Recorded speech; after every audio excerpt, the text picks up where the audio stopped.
So, అంటే ఎప్పటినుంచో వస్తున్న ఈ యోగా కానివ్వండి, వేరే ఎక్సర్‌సైజెస్ కానివ్వండి, వాటిని మనం పక్కన పెట్టేసి సప్లిమెంట్స్ అనే వాటికి అలవాటు పడిపోతున్నాము అని కూడా అనుకోవచ్చా మనం? చాలామంది హ్మ్. ఫస్ట్ మాస్టర్ హెల్త్ చెకప్ చేయించుకొని డెఫిషియన్సీస్ ఉన్నాయనగానే వెంటనే మెడిసిన్స్ తీసుకోకపోతే నాలో ఇంకా ఇమ్యూనిటీ తగ్గిపోతుంది. యాహ్! Deficiencies always matters. కానీ మనం న్యాచురల్ పద్ధతి కూడా పాటించాలి కదా!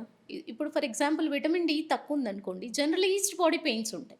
బి12 ఉంటే వీక్‌నెస్ ఉంటుంది. హ్మ్. ఈ జనరలైజ్డ్ బాడీ పెయిన్స్ కానీ, వీక్‌నెస్ కానీ మీరు ఐడెంటిఫై చేసుకొని ఎంతవరకి వెరీ లో డెఫిషియన్సీలో ఉన్నారు అనంటే హ్మ్. సఫిషియన్సీ వరకి అట్‌లీస్ట్ నార్మల్ రేంజ్ వరకి వెళ్ళి, ఆ తర్వాత ఆపేయండి. ఆపేసి వాటి రిచ్ ఆఫ్ డైట్ అనేది మార్పులు చేస్తూ at the same time activities రోజు కొంచెం పొద్దున సన్‌లైట్‌లో ఎర్లీ మార్నింగ్ సన్ ఎక్స్‌పోజర్ అనేది జరిగినట్టయితే విటమిన్ డి జనరేట్ అవుతుంది న్యాచురల్లీ.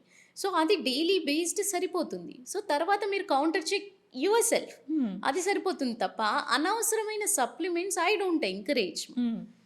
తప్పదు అన్నప్పుడు తీసుకోవడం అంటే ఇప్పుడు జనరల్‌గా చాలా బాడీ పెయిన్స్ ఉండి, వెరీ లో డెఫిషియన్సీలో ఉన్నప్పుడు ఎంత మేము మెయింటైన్ చేస్తున్నా పెరగట్లేదు మేడం అని కొంతమందికి ఉంటుంది. ఆ టెండెన్సీ బాడీ టెండెన్సీ ఉంటుంది. హ్మ్. వాళ్ళకి కొంతవరకి తప్పదు.